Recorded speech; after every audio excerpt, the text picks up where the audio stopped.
Egypt, दुनिया की पहली बड़ी सुपर पावर, फिरौन की सिटी।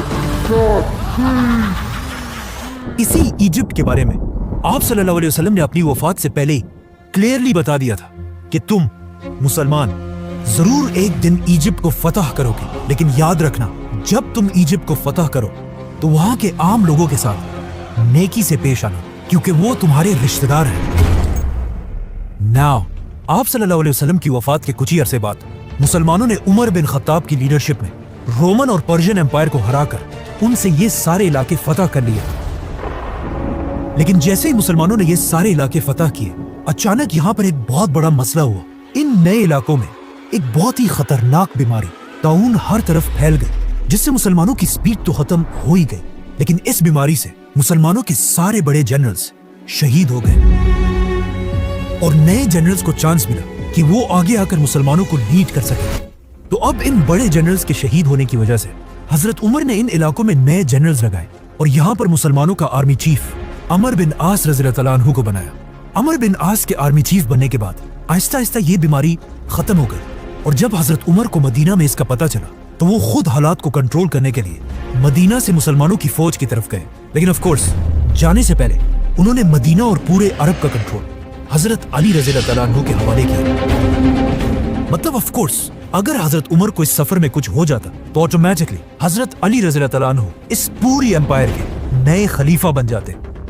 जैसे ही हजरत उमर सीरिया पहुंचे, वहां उनकी मुलाकात नए आर्मी चीफ अमर बिन आस से हुई और उन्होंने खलीफा उमर के सामने एक नया जबरदस्त प्लान रखा कि अब हमें रुकने के बजाय एक नई दुनिया की तरफ जाना चाहिए, इजिप्ट। पर वही इजिप्ट ही क्यों, मुसलमान तो रोमन एम्पायर के कैपिटल की तरफ भी जा सकते थे, क्योंकि इजिप्ट कोई आम इलाका नहीं था और पिछले हजारों साल से इजिप्ट दुनिया के सबसे रिच इलाकों में से एक था, जिसकी ताकत को कुरान में भी बार बार एक्सप्लेन किया गया है।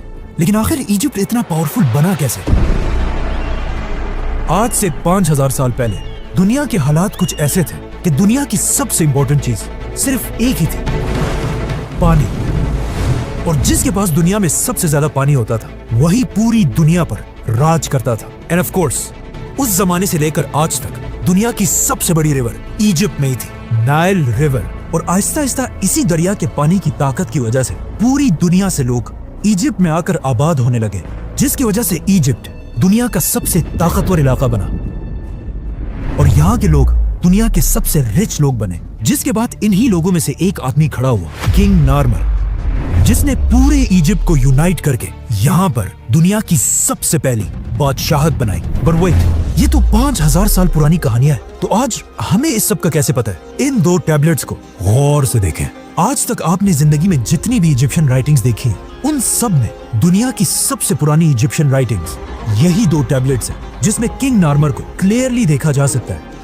आहिस्ता आहिस्ता यही इजिप्शियन एम्पायर ताकतवर होती गई और अगले 1000 साल तक इजिप्ट ही पूरी दुनिया पर राज करता रहा। 1000 साल तक दुनिया की सुपर पावर रहने के बाद अब इजिप्शियन फिरौनों को यह बात कंफर्म हो चुकी थी कि उनसे बड़ा इस पूरे यूनिवर्स में कोई भी नहीं है। जिसके बाद पहली बार उन्होंने एक ऐसा दावा किया जो उनसे पहले किसी ने नहीं किया था। इजिप्ट के फिरौन ने अपने आप को बादशाह नहीं बल्कि खुदा कहा और इन फिरौनों ने इजिप्ट में एक ऐसा रिलीजन बनाया कि फिरौन तो दुनिया में एक खुदा है, लेकिन तुम अवाम सिर्फ और सिर्फ तभी जन्नत जा सकते हो जब तक तुम अपने खुदा फिरौन के गुलाम रहो, ताकि कभी भी इजिप्ट के लोग फिरौन के खिलाफ बगावत ना कर सके। तो अब पूरा इजिप्ट फिरौनों की इबादत करने लगा। लेकिन आहिस्ता आहिस्ता इन फिरौनों के रिलीजन में भी कुछ चेंजेस आने लगी और आखिर यहाँ पर एक बहुत ही अजीब कॉन्सेप्ट आया कि हर फिरौन खुदा नहीं है, बल्कि सिर्फ वही फिरौन खुदा रहेगा जिसका जिस्म उसके मरने के बाद भी हमेशा के लिए till the end of time बिल्कुल ठीक ठाक रहे।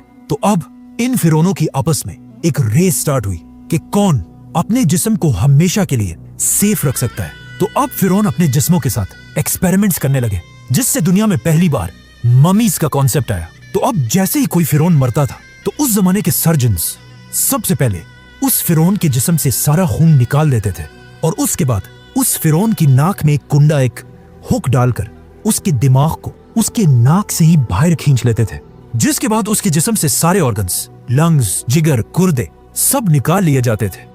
लेकिन सिर्फ दिल को बिल्कुल सेफ एक जार में रख दिया जाता था, जिस के बाद इस फिरौन के खाली जिस्म को बहुत ही केयरफुली अगले 40 दिन के लिए पानी में रख दिया जाता था और इस पानी में एक स्पेशल नमक मिक्स किया जाता था। 40 दिन के बाद फिरौन को निकालकर उसके खाली जिस्म को रेत से भर दिया जाता था ताकि वो हमेशा के लिए अपने सही शेप में रहे। और फिर फाइनली फिरौन के जिस्म पर तेल और हनी लगाकर उसके जिस्म पर हमेशा के लिए व्हाइट पट्टियां बांधी जाती थी और फिर उसे एक बहुत ही महंगे ताबूत में बंद कर दिया जाता था। इस ताबूत में फिरौन के जिस्म के साथ साथ खाने पीने की चीजें, बहुत सारा सोना और मोस्ट इम्पोर्टेंटली उसका दिल उसके साथ दफना दिया जाता था। आहिस्ता आहिस्ता मरने के बाद हर फिरौन अपनी मम्मी बनाने लगा और ये बिल्कुल एक आम सी बात बन गई। तो अब मरने के बाद खुदा बनने की ये रेस मम्मी से भी आगे निकल गई और आने वाले नए फिरौन सिर्फ मम्मीज ही नहीं बल्कि अपने मम्मीज के ऊपर बड़ी बड़ी बिल्डिंग्स बनाने लगे, जो पहले तो सिर्फ नॉर्मल बिल्डिंग्स और टेम्पल्स थे, लेकिन आहिस्ता आहिस्ता ये बिल्डिंग्स बड़ी होती गई और इस तरह दुनिया में पहली बार पिरामिड्स का कॉन्सेप्ट आया। तो अब जो भी फिरौन मरता था वो अपनी मम्मीज पर एक से बढ़कर एक बड़े बड़े पिरामिड्स बनाने लगे और हर फिरौन ये चाहता था कि उसका पिरामिड पिछले फिरौन से भी बड़ा पिरामिड हो। और आहिस्ता आहिस्ता ये पिरामिड्स इतने बड़े हो गए कि आखिर एक फिरौन खुफू ने आज से 4500 साल पहले दुनिया का सबसे बड़ा पिरामिड बनाया, the great pyramid of Giza. जब ये पिरामिड बनाया गया ये उस जमाने में दुनिया की सबसे बड़ी बिल्डिंग थी और अगले 3500 साल तक दुनिया की सबसे बड़ी बिल्डिंग का टाइटल इसी पिरामिड के पास था।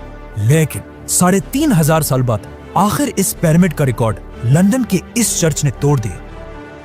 लेकिन ये चर्च भी ज्यादा अरसा अपनी जगह पर खड़ा नहीं रह सका और इसके गिरते ही पिरामिड दोबारा दुनिया की सबसे बड़ी बिल्डिंग बनी। लेकिन आने वाले वक्तों में आईफल टावर और बाकी बिल्डिंग्स ने पिरामिड्स का ये रिकॉर्ड तोड़ दिया। आज दुनिया की सबसे बड़ी बिल्डिंग बुर्जुल खलीफा है, वी ऑल नो दैट, जिसकी हाइट तो सबसे ज्यादा है, लेकिन वजन के हिसाब से अगर 12 बुर्ज खलीफा को मिला लिया जाए तब भी ये एक पिरामिड ज्यादा भारी है। मतलब ये पिरामिड इतना बड़ा है कि इस पिरामिड के अंदर 2000 बड़ी बड़ी ट्रक्स आसानी से पार्क की जा सकती है। नाउ सारे फिरौन ये पिरामिड्स तो बना ही रहे थे, लेकिन इन पिरामिड्स को बनाते हुए उन्हें इस बात का पता नहीं चला कि इनको बनाने के लिए बहुत ज्यादा पैसा खर्च होता था। इसीलिए ये पिरामिड आज दुनिया का सबसे बड़ा पिरामिड है और इस पिरामिड के बाद आने वाले पिरामिड्स का साइज आहिस्ता आहिस्ता छोटा होने लगा। और सिर्फ पिरामिड्स ही नहीं बल्कि इन पिरामिड्स की वजह से पूरी इजिप्ट की इकोनॉमी भी कमजोर होने लगी और हजारों साल में पहली दफा ऐसा लग रहा था कि फाइनली इजिप्ट अपने सुपर पावर होने का टाइटल खो देगा।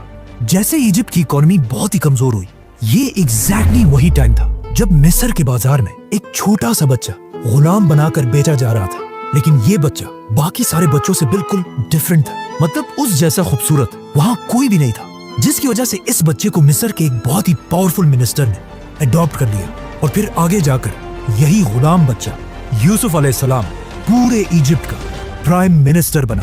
यूसुफ अलैहिस्सलाम ने बादशाह के साथ मिलकर इजिप्ट की पूरी इकोनॉमी को कंट्रोल किया और वो इजिप्ट जो इससे पहले बिल्कुल टूटने वाला था दोबारा उसे एक सुपर पावर बनाया। लेकिन उनकी वफात के बाद यूसुफ अलैहिस्सलाम और उनके भाइयों के औलाद बनी इसराइल यही इजिप्ट में रहने लगे और कुछ ही अरसे में इजिप्ट के सबसे पावरफुल लोग बन गए। लेकिन जैसे ही बनी इसराइल अपनी ताकत की पीक तक पहुंचे, अचानक इजिप्ट में दो बड़ी ताकतों के दरमियान एक बहुत बड़ी जंग शुरू हुई, जिसमें एक नए फिरौन ने आकर पुराने खानदान को खत्म कर दिया और इजिप्ट में एक नई बादशाहत बनाई। इस नए फिरौन ने इजिप्ट के पुराने सारे रूल्स को तोड़कर एक नया निजाम बनाया, जिसमें सबसे इंपॉर्टेंट रूल ये था कि आज के बाद बाहर से आए हुए लोगों को इजिप्ट में बिल्कुल भी बर्दाश्त नहीं किया जाएगा। जिसके बाद ऑफ कोर्स बनी इसराइल पर इजिप्ट में बहुत सख्त जुल्म किया जाने लगा, जिस तरह आज भी अमेरिका के नए सदर डोनाल्ड ट्रंप ने आते ही I will declare a national emergency at our southern border. बिल्कुल उसी तरह अमेरिका से इमिग्रेंट्स को निकालने का प्लान बनाया है। अब इजिप्ट के सारे बनी इसराइल को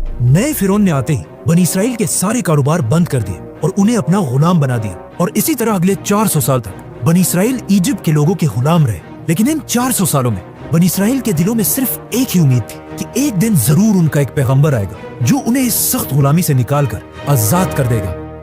और एग्जैक्टली ऐसा ही हुआ। 400 साल बाद अचानक एक दिन फिरौन के पास एक नजूमी आया और उसने आकर फिरौन को बताया कि बहुत जल्द इजिप्ट की जमीन पर एक बच्चा पैदा होगा जिसका ताल्लुक बनी इसराइल के खानदान से होगा, जो तुम फिरौनों की इस 3000 साल की एम्पायर को खत्म कर देगा। ये सुनकर फिरौन बिल्कुल हैरान रह गया और उसने फौरन हुक्म दिया कि बनी इसराइल में आज के बाद जो भी लड़का पैदा होगा उसको पैदा होते ही मार दिया जाए। जिसके बाद उसके सोल्जर्स हर घर में जाकर माओ से बच्चे छीन कर उनको मारने लगे। लेकिन जिस बच्चे को वो असल में ढूंढ रहे थे, मूसा अलैहिस्सलाम, وہ ان کے ہاتھ نہ آ سکا, اسے وہ مار نہیں سکے, بلکہ اس بچے کو فرعون اپنے ہی گھر میں پالنے لگا. یہاں سے آگے جو ہوا وہ ہم سب کو بتائے. مطلب موسیٰ علیہ السلام نے پیغمبر بننے کے بعد فرعون کے سامنے آ کر ایک ہی ڈیمانڈ رکھی کہ میرے خاندان بنی اسرائیل کو غلامی سے آزاد کر دیا جائے, اور بہت سارے میریکلز کے بعد آخر فرعون نے ان کی بات مان لی اور بنی اسرائیل کو آزاد کر کے ایجپٹ سے نکلنے کی اجازت دے دی. جس کے بعد بنی اسرائیل کے 6 لاکھ لوگ ایک ہی رات میں 400 سال کے بعد ایجپٹ کو چھوڑ کر فلسطین کی طرف روانہ ہوئے. لیکن اچانک پتہ نہیں ایسا کیا ہوا کہ اس وقت کے فرعون رامسس نے بنی اسرائیل کو اجازت دینے کے بعد بھی اپنا کیا ہوا وعدہ توڑ دیا اور اپنی پوری فوج کو جنگ کے لیے تیار ہونے کا حکم دیا. جس کے بعد رامسس اپنی فل طاقت کے ساتھ موسیٰ علیہ السلام کا پیچھا کرنے لگا. لیکن جیسے ہی وہ بنی اسرائیل کو ختم کرنے کے لیے ان کے بالکل قریب پہنچا, ایگزیکٹ اسی وقت اللہ نے موسیٰ علیہ السلام اور بنی اسرائیل کو بچا لیا اور رامسس, فرعون اور اس کی پوری فوج کو اس پانی میں غرق کر دیا. اب یہاں پر ایک بہت بڑا مسئلہ ہے کہ موسیٰ علیہ السلام کا ذکر ایجپٹ کی پوری ہسٹری, ٹیبلٹس, رائٹنگز میں کہیں بھی نہیں ہے. موسیٰ علیہ السلام کی سٹوری ہمیں صرف بائبل اور قرآن میں ملتی ہے, لیکن ایک چیز ہسٹری اور ان آسمانی کتابوں میں کامن ہے. مطلب آج دنیا کا ہر ہسٹورین اس بات کو مانتا ہے کہ موسیٰ علیہ السلام کے دور کے فرعون رامسس کے مرنے کے بعد ایجپٹ کبھی بھی دوبارہ اپنے پیروں پر کھڑا نہیں ہو سکا.